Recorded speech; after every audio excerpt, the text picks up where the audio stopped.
এই দেখো, দুটো বড় বড় ট্রলি আমাদের গোছানো হয়ে গেছে কলকাতা যাওয়ার, কিন্তু গেলাম না।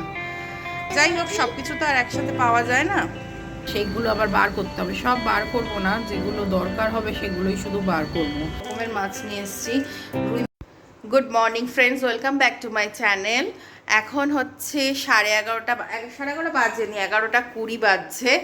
আর এখন থেকে আমি আমার ব্লগটা স্টার্ট করলাম। আশা করি সবাই খুব ভালো আছে, সুস্থ আছে, আর আমরাও খুব ভালো আছি। আর হচ্ছে গিয়ে অভিজিৎ আজকে 10টার সময় বেরিয়ে গেছে।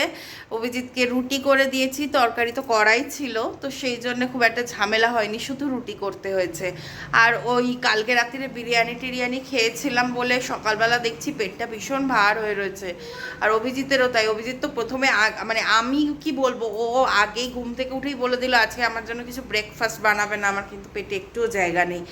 তো যাই হোক, সেই জন্য ব্রেকফাস্ট বানানো হয়নি।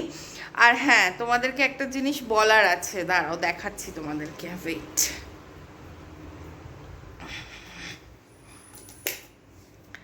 দেখাই, দাঁড়াও। এই যে আমাদের দেখো দুটো দুটো ট্রলি, এটা বড় ট্রলিটা, দাঁড়াও এদিকে নিয়ে আসি তাহলে দেখতে পাবে। ওরে বাপরে কি ভারী! এই দেখো, দুটো বড় বড় ট্রলি আমাদের গোছানো হয়ে গেছে। আর এই দিকে দেখো একটা কার্টেনও পুরো গুছিয়ে প্যাক করে রাখা। আর এই ঘরে খাটের অবস্থা খুব খারাপ, গোছাতে হবে, জামা কাপড়গুলো গোছানো হচ্ছে না। তো হ্যাঁ, যেটা বলার, ট্রলি পুরো প্যাকড। আজকে ছিল আমাদের ট্রেন কলকাতা যাওয়ার, কিন্তু গেলাম না বলতে আমার যাওয়ারও রিজন ছিল। সেই রিজনটা তোমরা জানতে পারবে আর কিছু দিনের মধ্যেই। আর গেলাম না তার কারণ হচ্ছে যে অভিজিৎকে প্রায় দেড় থেকে 2 মাসের মতন একলা থাকতে হবে। একলা থাকাটা প্রবলেম নয়, একলা হয়তো থেকেও যাবে, কিন্তু খাওয়া দাওয়া, তারপরে কি আমাদের যেহেতু কলকাতায় ফেরার কথা জুলাইতে, তো সেই হিসেবে সমস্ত কিছু প্যাকিং করা, তারপরে এখানকার জিনিসপত্র, এত কিছু, সমস্ত কিছু একলা ম্যানেজ করা, রান্না করা, অফিস করা, খাওয়া, আমার নিজেরই মনে হলো যে আর আর আর কলকাতায় যাওয়ার প্ল্যানটা ফার্স্ট থেকে আমিই বেশি মানে করেছিলাম। এই এখন যে আমি কলকাতায় যেতাম, ফার্স্ট থেকে আমারই বেশি ছিল যে যাবই, মানে যাব। হ্যাঁ, যাব। তো সেই হিসেবে যদিও অভিজিৎ কখনোই বারণ করেনি, ইনফ্যাক্ট ও যেত আমাদের সাথে আজকে, দিয়ে 1 সপ্তাহ পর ও আবার ফেরত আসতো, কিচ্ছু হবে না, ফেরত আসতো। কিন্তু তারপর হঠাৎ করে আমার মনে হলো, মানে যখন আমার আসার মানে কলকাতা যাওয়ার সময় এগিয়ে আসলো, আমি এই সানডে ওকে কনফার্ম করলাম যে আমি ছেড়ে দাও, যাব না। কেন না, মারবো না, থাক, চলে যাবে। দিয়ে এই সানডে কনফার্ম করলাম যে আমি যাব না, ছেড়ে দাও। কারণ কি, আমি বুঝতে পারছিলাম যে ওর একার অনেকটা মানে একার পক্ষে অনেকটা বেশি চাপ হয়ে যাবে সব কিছু করা। তো সেই জন্যেই আমি আর গেলাম না। তবে গেলে আমার আমার নিজস্ব একটা ভালো লাগা থাকতো, সেটা তোমরা জানতেই পারবে কেন বলছি কারণটা। তো এই হলো ব্যাপার। যাই হোক, সব কিছু তো আর একসাথে পাওয়া যায় না। তো যাই হোক, চলো দেখতে থাকো আজকে সারাদিনের ব্লগটা। আলটিমেটলি কলকাতা এখন আর গেলাম না, পরেই একবারে যাব, একসাথেই যাব। তো যাই হোক, চলো সারাদিন কি করি না করি সব কিছুই তোমাদের সাথে শেয়ার করব। চিকেন বার করেছি, চিকেনটা রান্না করে নিই। আর ঘরের কাজকর্ম আছে, ঘর ঝাড় দেওয়া, মোছা, বাসন মাজা সবই করতে হবে আস্তে আস্তে। তো চলো স্টার্ট করে দিই আস্তে আস্তে, তারপর পরে আবার আসছি, অনেকক্ষণ বসেছিলাম।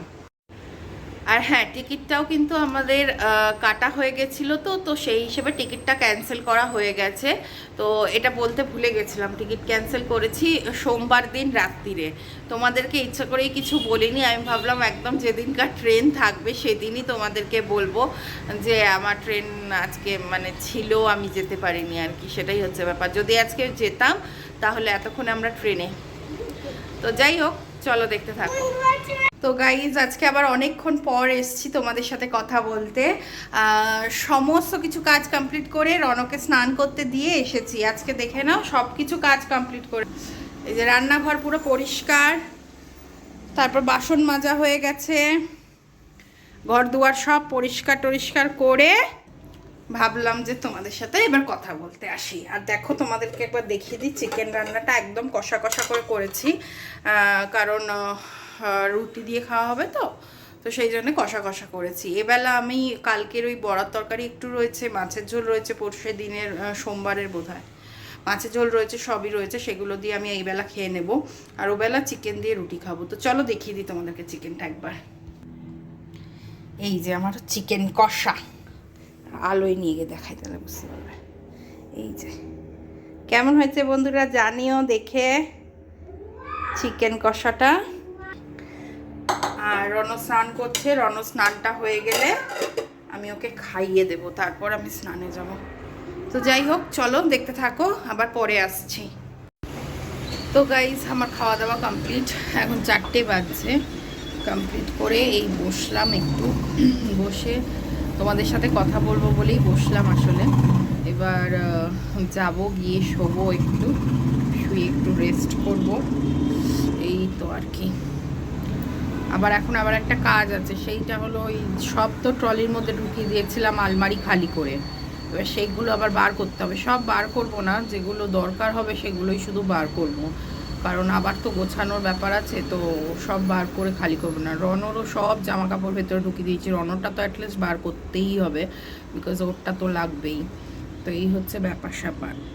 শুধু ঘরে পরার জামা কাপড় বাদ দিয়ে সব ঢুকিয়ে ফেলেছিলাম। ভেবেছিলাম ঘরে পরার জামা কাপড়টা মানে আজকে ট্রেন ছিল, আমি ভেবেছিলাম বুধবার দিন কালকে ঢোকাবো, তো যাই হোক সেটা তো আর হয়নি। তো এই হলো ব্যাপার স্যাপার। তো তোমরা জানতেই পারবে কদিন পর কেন আমি যেতে চাইছিলাম, মানে যাচ্ছিলাম আর কি, যেতে চাইছিলাম না, সরি, যাচ্ছিলাম। তো তোমাদের সাথে শেয়ার করবই। তো চলো যাই হোক, রেস্ট করি একটু, রেস্ট করে বিকেলে আবার আজকে একটু বেরোতে হতে পারে, যদি বৃষ্টি না হয় তো, কিন্তু খুব মেঘ মেঘ তো করছেই, দেখা যাক। আজকে কলকাতাতে তো শিলাবৃষ্টি হয়েছে, আমি পাঠিয়ে দিয়েছি এখান থেকে তোমাদের জন্য শিলাবৃষ্টি, যারা কলকাতায় থাকো। যাই হোক চলো পরে আবার আসছি। গুড ইভিনিং গাইজ, এখন বাজছে 8টা, আর দেখো আমরা রেডি হয়ে গেছি। তোমাদেরকে সকালেই বলছিলাম যে মাছ আনতে হবে, তো সেই জন্য মাছ আনতে যাচ্ছি এখন। অভিজিৎ এসে গেছে অনেকক্ষণ আগে, ও আজকে 7টা বাজতে 5 নাগাদই এসে গেছে, এসে তারপরে একটু রেস্ট করছিল। এখন এই 8টা বাজছে, তো বললাম যে এবার চলো যাই, না হলে আবার বন্ধ হয়ে যাবে। 8:30 পৌনে 9টার সময় ওরা সব মাছ টাছগুলো তুলে দেয়। তো এই হলো ব্যাপার। দাঁড়াও লাইট অফ করি।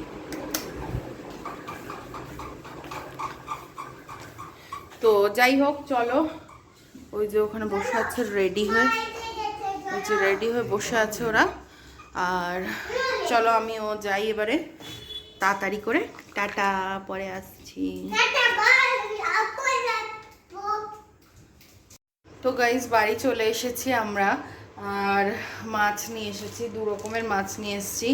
রুই মাছ আসলে পাইনি আজকে, ছোট রুই ছিল না, ছোট রুই কাতলা কেউ কোনোটাই ছিল না, তো ওই হাফ কাটা ছিল একটা রুই, তো ওইটা নিলাম, আর একটু পাবদা মাছ নিলাম। তো মাছগুলো আমি এখন খুলবো না, এই প্যাকেট শুদ্ধই রেখে দেবো। আমার শরীরটা খুব একটা ভাল লাগছে না, মাথাটা কেমন ভার হয়ে রয়েছে, তারপরে শরীরটা ঠিক লাগছে না। যাই হোক চলো এগুলো রেখে দিই, পরে কালকে খুলে না হয় রাখা যাবে, তো রেখে দিই এগুলো। চলো আবার পরে আসছি। তো গাইজ এখন বাজছে 11টা, আর আমি রনকে ঘুম পাড়িয়ে আসলাম, খেতে দেবো এবারে। রন কিছুতেই আজকে একদম ঘুমাতেই চাইছিল না, মানে কিছুতেই ঘুমাচ্ছে না, সে জোর জবরদস্তি করে ঘুম পাড়ালাম। যাই হোক গিয়ে এবার আমরা খেয়ে নিই, শরীরটা একদমই ভালো লাগছে না, আমি শুয়েই ছিলাম। আসার পর থেকে অভিজিৎ ভাত বসিয়েছে, ভাত নামিয়েছে, আমার শরীর এতটাই মানে কেমন একটা অস্বস্তি করছে, মাথার মধ্যে একটা অস্বস্তি হচ্ছে, তারপর গাটা গোলাচ্ছে, এরকম একটা ব্যাপার লাগছে, মানে ওই সেই কেমন একটা উইকনেস লাগছে এরকম আর কি, মনে হচ্ছে গ্যাস অ্যাসিডিটি হয়ে গেছে অনেকটাই।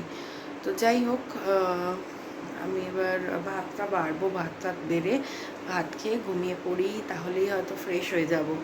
তো যাই হোক, চলো আজকের ভিডিওটা এখানেই শেষ করছি। সবাই খুব ভালো থেকো, সুস্থ থেকো, আর আমার চ্যানেলটাকে একটু প্লিজ সাপোর্ট করো, তাহলে আমার অনেকটাই উপকার হয়।